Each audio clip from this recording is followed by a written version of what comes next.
Olá, tudo bem?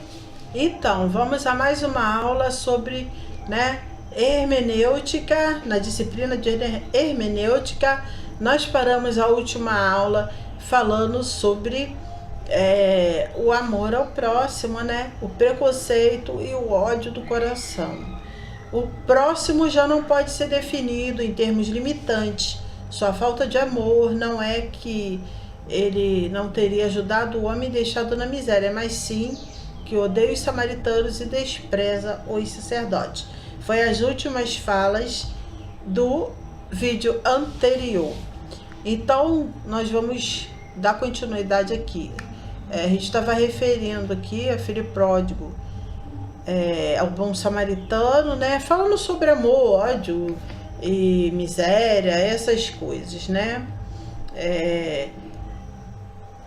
a gente entendendo o desprezo dos fariseus, com os samaritanos, e sobre a lei também, o que Jesus pensava sobre isso tudo, como Jesus agiu, o que ele queria explicar.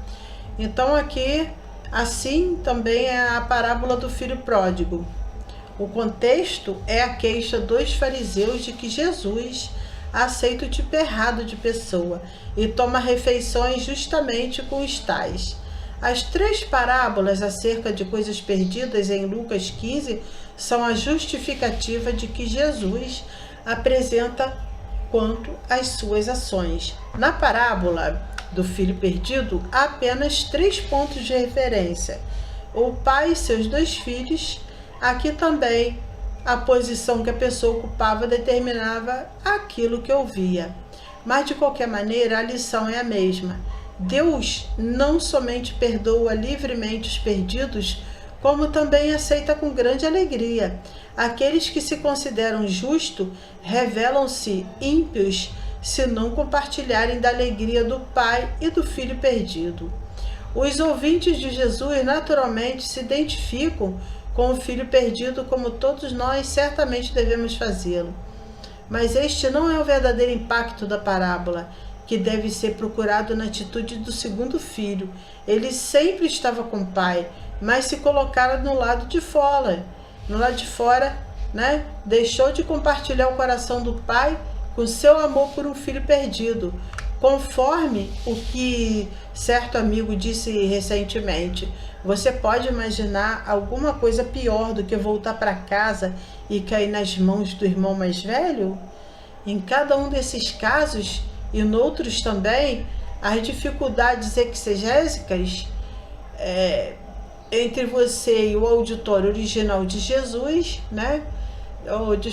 você encontrará as dificuldades exegésicas, terão sua origem principalmente na distância cultural entre você e o auditório original de Jesus, que talvez leve você a desperceber alguns dos detalhes mais delicados que entram na composição da história inteira. E aqui que você provavelmente precisará de ajuda externa. Não negligencie essas questões, no entanto, porque são os costumes culturais que ajudam a dar às histórias originais seu aspecto vivo.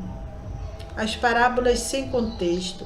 O que se diz, porém, das parábolas que são achadas nos evangelhos sem seu contexto histórico?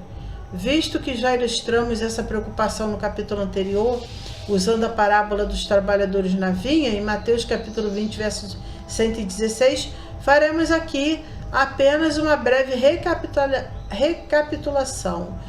Mais uma vez, é uma questão de procurar determinar os pontos de referência e o auditório original. A chave acha-se em ler repetidas vezes a parábola até que os pontos de referência apareçam com clareza. Usualmente, essa leitura também dará ao leitor um indício instantâneo quanto ao auditório original. Assim sendo, no caso dos trabalhadores na vinha, há somente 3 pontos de referência: o dono, os trabalhadores do dia inteiro e os trabalhadores de uma só hora.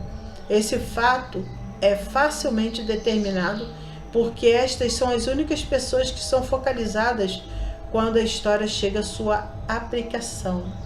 O auditório original também é facilmente determinado. Quem teria sido apanhado por uma história tal como está? Obviamente, os ouvintes se identificam com os trabalhadores do dia inteiro, visto serem eles os únicos que foram focalizados no fim. A lição é semelhante à do filho pródigo. Deus é gracioso e os justos não sentirão rancor contra a generosidade de Deus. O que aconteceu no seu presente contexto, nesse caso, no entanto, é que a mesma lição está sendo ensinada a um auditório novo. No contexto do discipulado, serve como garantia da generosidade de Deus a despeito das contestações ou do ódio dos outros. Podemos ver, essa mesma coisa acontecer com a parábola da ovelha perdida, em Mateus capítulo 18, verso 12 e 14. No Evangelho, segundo Lucas, essa parábola funciona juntamente com a da dracma perdida e a do filho pródigo, como uma palavra aos fariseus. A ovelha perdida claramente representa o pecador, que traz alegria para o céu quando é achado. Mais uma vez, como uma palavra aos fariseus, justifica a aceitação dos proscritos da parte de Jesus.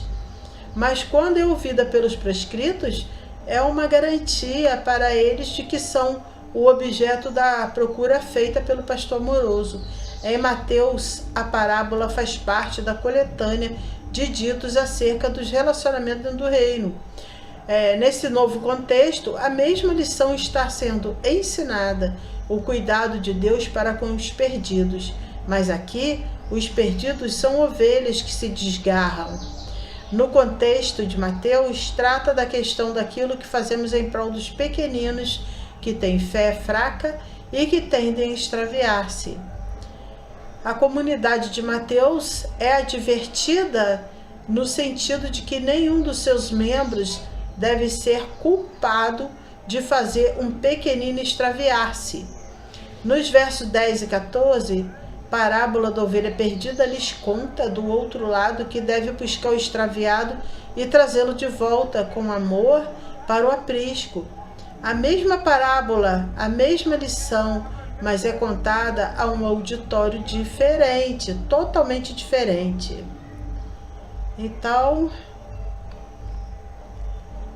as parábolas do reino, olha, por enquanto, nossas ilustrações foram tiradas, todas elas, das parábolas de conflito entre Jesus e os fariseus. Há, porém, um grupo muito maior de parábolas, as parábolas do reino, que precisam ser mencionadas de modo especial. É verdade que todas as parábolas que já olhamos também são parábolas do reino. Expressam o raiar do tempo da salvação com a vinda de Jesus. Mas as parábolas que aqui temos em mente são aquelas que expressamente dizem: o reino dos céus é semelhante a... Em primeiro lugar, deve ser notado que a introdução, o reino dos céus é semelhante a, não deve ser entendida juntamente com o primeiro elemento mencionado na parábola, ou seja, o reino de Deus não é como um grão de mostarda, ou um negociante, ou um tesouro escondido no campo. A expressão literalmente significa: é assim com o reino de Deus. Sendo assim, a parábola na sua inteireza e não apenas um dos pontos de referência ou um dos pormenores conta-nos alguma coisa acerca da natureza do reino. Em segundo lugar, é tentador tratar estas parábolas de forma, assim, tratar essas parábolas de modo diferente do que acabamos de examinar, como se realmente exigisse uma resposta, como se realmente fossem veículos de ensino, ao invés de contos, que exigem essa resposta. Mas isso seria abusar deles. Reconhecemos que as coletâneas divinamente inspiradas em Marcos 4 e Mateus 13, na sua presente disposição, visam ensinar a nós acerca do reino. É assim com o reino de Deus. Sendo assim, a parábola na sua inteireza e não apenas um dos pontos de referência ou um dos pormenores, conta-nos alguma coisa acerca da natureza do reino.